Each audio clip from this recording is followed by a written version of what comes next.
Welcome to another edition of Chamber Champions. Today, it's my absolute pleasure and privilege to have at Chamber House Caroline Rennie. Kia ora. Kia ora, Caroline. Thank you. So, Caroline, you've been at the Green School now for about 3 years. That's correct. Why don't you tell us about your journey and the journey of the Green School over the last 3 years? Absolutely.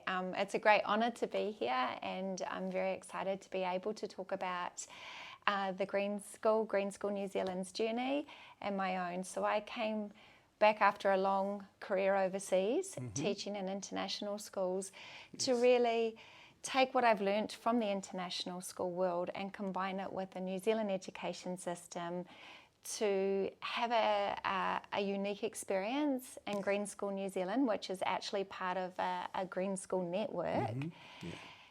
Really to have an educational journey that's grounded in the love for the planet and sustainability, but being able to weave that together with Te Ao Māori aspects and then also with academic rigour. And it's a chance with to really make a difference both within the education landscape here in New Zealand, but to be a role model and a source of inspiration for global education. And I've been really lucky enough to do this over the last 3 years and to head an amazing team of educators and non-educators alike here at Green School, and then with the connection with the Chamber and with huge gratitude of how we've been supported by the Taranaki community. Fantastic. Look, it's something new. It's a New Zealand first. Is it a world second? Because the Green School was originally in Bali, the first one. Correct. And would this be the second Green School, or have there been others? There's actually also one in South Africa. So we're part of the same Green School International family. So the first Green School started off in Bali, and they've been running for 14 years. Yes. And when we talk about it being world famous, you know, I've known about Green School for my whole career. In international terms, Green School Bali and now Green School South Africa and Green School New Zealand has a lot of media interest. It has a lot of interest within the education world and the environmental world. We all know that education has to change, but we also know that children have to get into universities. And so it's really balancing that between personalised individual learning and being able to do that within an environmental aspect, but also not inducing eco-anxiety. So could you tell me some of the achievements that you are proud of? I know there have been a lot of hurdles for the Green School, but recently I remember reading something about university acceptance. Is there something you'd like to elaborate what the students have achieved or what you've managed to deliver for the students recently? And I really appreciate you asking that question, because I think one of the biggest challenges about education and changing education is that huge amount of responsibility that we have as educators for a child, you know, for a family to essentially give us their child for 8 hours a day. That's their taonga, the most precious, you know, treasure that a family has. And I have that responsibility every day when they come down the pathway to come to Green School. So we've worked with consultants globally and here nationally and locally to create a high school diploma, and there's been different iterations of it along the way.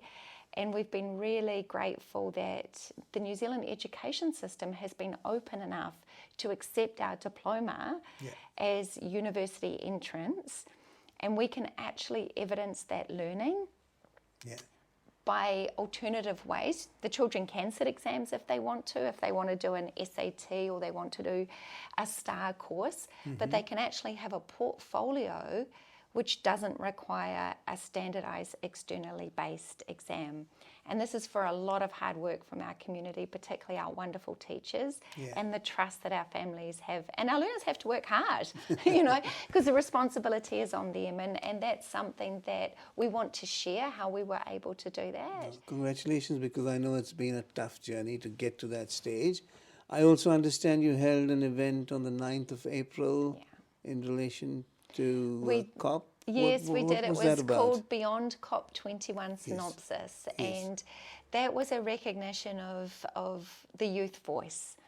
And what we did is we partnered with a number of organisations, particularly Step Up to the World, who is working out of Waikato University, and Venture Taranaki also supported us, and Enviro Schools did an amazing, the Taranaki component of Enviro Schools. And then we also had a speaker from the Regional Council. Charlotte came in and spoke, as well as many of the other local organisations who ran workshops for our tamariki.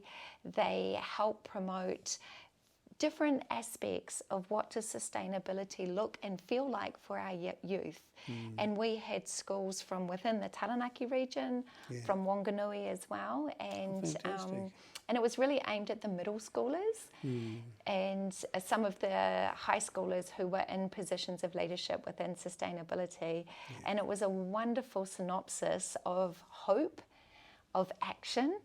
And I must say the most interesting part of that day for me, which I don't think I will experience again as a principal, was we had a beekeeper come at lunchtime. So the children are all having their lunch, they're out there playing, and in one section there's a beekeeper with the bees buzzing around, and the children learned that if you're quiet, if you're grounded, if you're peaceful, so will the bees be that. And they actually got to interact with bees.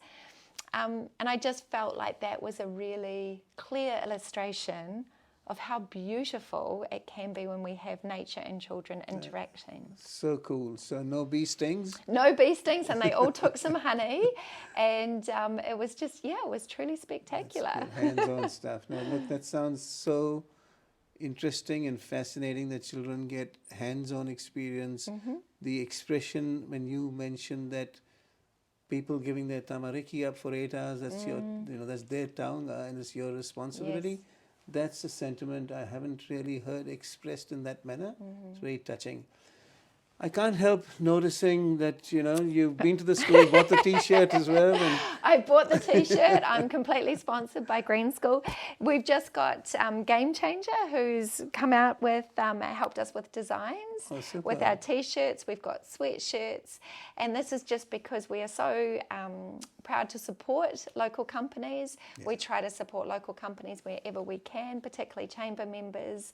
And we've really appreciated having those connections between ourselves and different companies here. And really, as we said, we're an international thinking school grounded in our local community.